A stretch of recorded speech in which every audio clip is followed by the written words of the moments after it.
Welcome to Gen 5 Runner. This is the third and final interview from Overland Expo East 2019.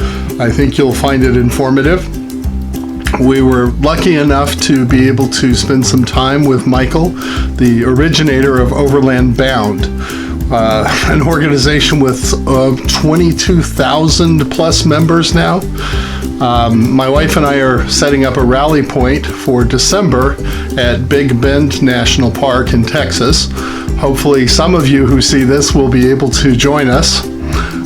We tried to find a time that fits with the holiday season, and as it turns out, that's about the busiest time of the year for that park. So it'll be interesting to see if we can get enough folks there. So Michael, well, you'll see his story and how Overland Bound came about and get some really solid advice from him on how to get started without breaking the bank. So I hope you enjoy the interview, and we'll chat afterwards.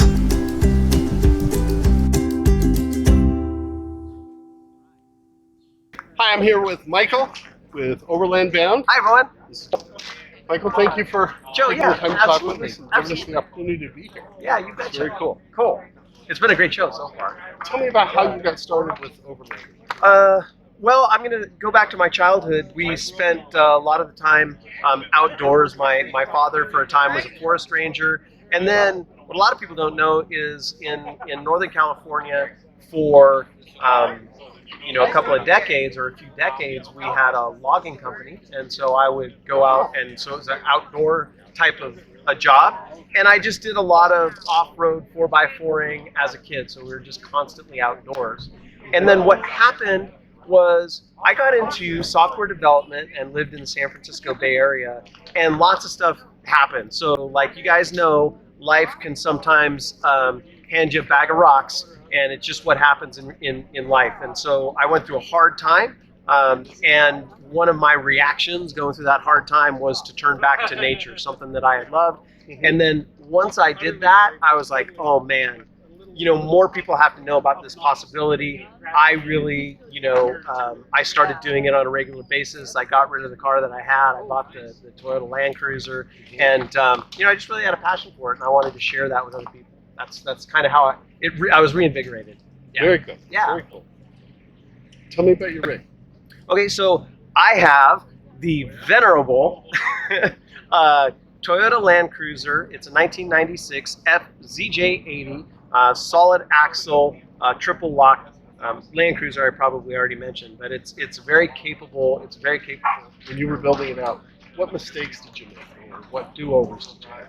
Well, I'd save a little bit of money by going with a more robust suspension than I started with. What happened, you guys don't need to go out and drop a bunch of money on a suspension system. That's not what I'm saying. If I knew the type of terrain that I was going to go on, I would have gotten the old man Emu with the heavy springs and the upgraded shocks right from the beginning. What happened instead is I went, the shocks weren't as good, ended up replacing them. Went from a medium rate spring and then switched to the heavy spring, and then I got rid of that and I switched to the heavy spring, and then I didn't have, but before I did that I got airbags, and that's a lot of money and iteration that I would have saved myself. And so, like, if I was going to generalize this piece of advice, it would be think about what you're going to be doing, and then get the best thing that you can afford, and that will save you money in the long run. So I would have done that a little bit differently, and just go how to bit the bullet and got the good suspension right from the get-go. So what advice would you give for someone who's just starting out? What's the first modification they should start saving up for? Think about it this way, and it's only a rule of thumb. Start from the ground and go up. So don't go out there with street tires. You want at least all-terrain tires, and that's starting from the ground. And if you got to decide whether you're going to go with mud terrain or an all-terrain, I would say for 90% of the folks out there, a good all-terrain is great. I had the BFG KO2s for years and years. It's a rock solid tire, and it'll get you most places. I currently run the mud terrain, and I'm planning for the most extreme terrain that I currently encounter. Right. Also on those mud terrains, honestly, I'm going out for 7 days mostly. We have gone all the way down to Cabo San Lucas. That was 17 days. But it's shorter duration stuff with lots of variety. And so for that reason, I have the mud terrains. But if I was going to bomb across the country and go very long distances over a long duration, I might switch out to the all terrains. Sure. Yeah. Tell me about your thoughts on four-wheelers. What do you see as the strengths and weaknesses? I know you don't drive one, but Yeah. you've been with people Yep. who have them. Yep. I think it's a very solid platform. And from what I've seen on the trail, the vehicle you drive can make the difference between a lot of drama or very little drama. And so, with the traction control, the Forerunners are a very capable vehicle right off the showroom floor. They'll scare you plenty. They're probably capable of going more places than you want to go. So they're just a very capable vehicle, and as an overland platform, they'll go just about as far as you want to go with it. Right. Yeah. That's great. Yeah. Good. Thank you. Yeah. Good platform. Recovery. Yeah. Snatch or winch? Both. When? And so it's different, right? With a snatch, that's one type of recovery. You've got you're in the open. You've got plenty of room to work. Maybe you're stuck in a bog or in the mud, and that snatch recovery is going to work really really well.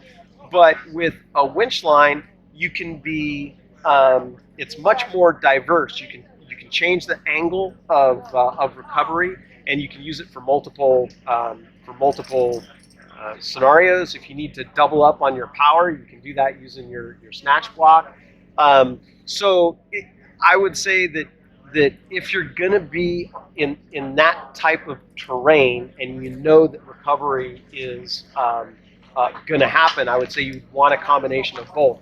If all you ever do is go out to the sand dunes, you might be okay with snatch recovery. You might be able to get away with that. But if it's a combination of mud bog and rock crawling, you're probably going to need both. I'm not saying you guys need to go out and buy both. What I'm saying is, if you're going to get yourself in that kind of a situation, be prepared. That's all I'm saying. Yeah. Good. Yeah. Thank you. Yeah. You bet. Trailers. Yeah. Have you had one? I've hauled one plenty. I've never had one for overlanding. I haven't had one for overlanding.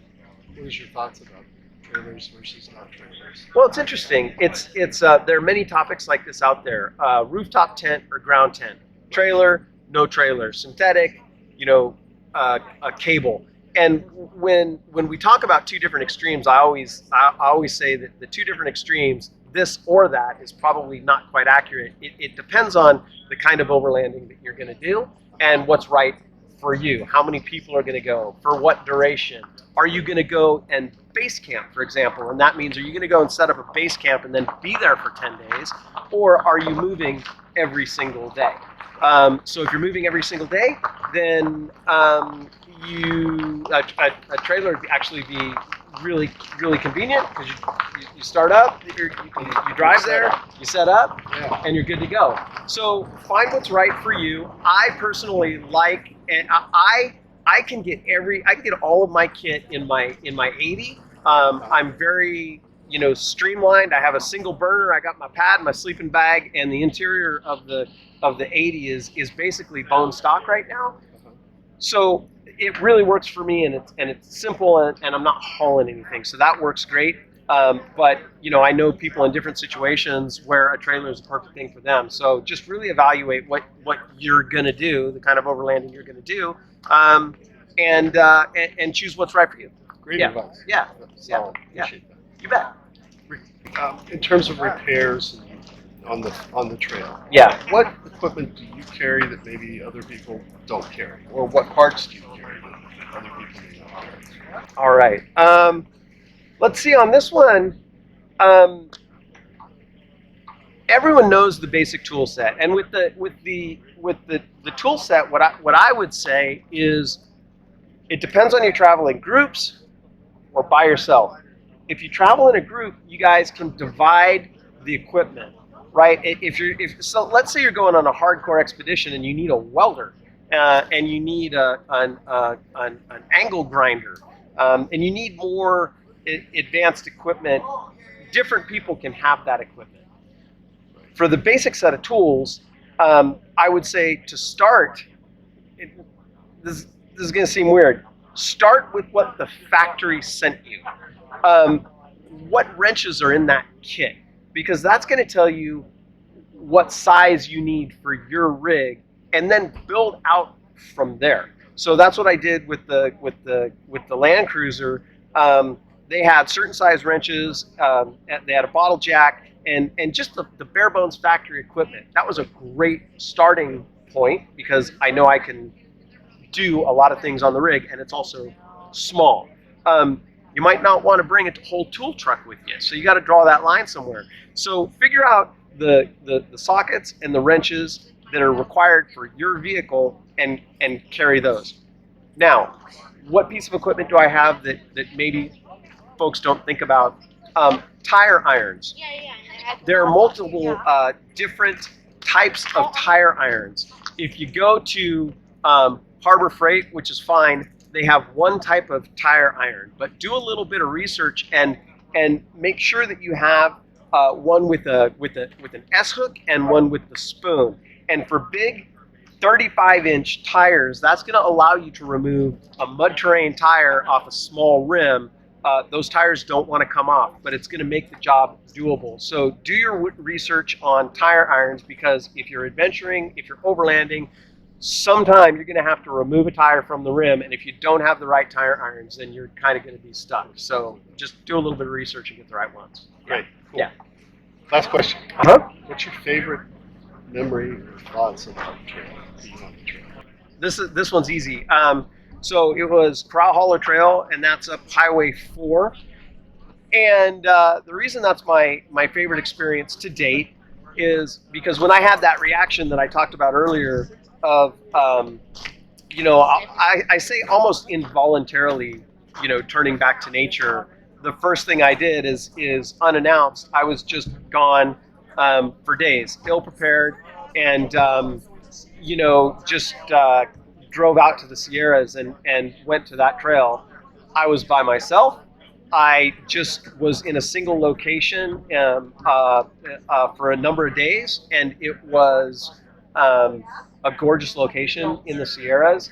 And so it was really the inspiration, on maybe day 2 or day 3, the inspiration for starting Overland Bound, because as soon as I did that and I had spent a night on my own, off-grid, out in the middle of no place, I was immediately refreshed. I felt like I sort of recuperated, and then my brain went beyond, I need to continue to do this for my own personal health, but I also wanted to share that with other people. And it sort of all happened on that trip. And so, now that's my favorite experience, and I'm grateful for it. Terrific. Yeah. Thank you so much. You I betcha. appreciate you're doing a fabulous job for the community. We'll keep doing it. We try and do things that are useful and that support the community. So we'll keep doing it. Yeah. Have a great show. Thanks. All right. Thanks, Joe. Appreciate it. Yeah. Well, I'm glad you watched this video, and I hope you enjoyed it. There will be plenty more of things coming from us in the near future, including some trail rides and feedback from our first run through Big Bend that's coming up later this month, and doing lots and lots of projects on the truck, getting things ready. So there'll be some videos about that. It's very helpful and very important to us that you subscribe. So if you would, just click the little subscribe button that will show up probably right there. And I'll also put a playlist here at the bottom. I hope you have safe travels and that you arrive safe and leave clean.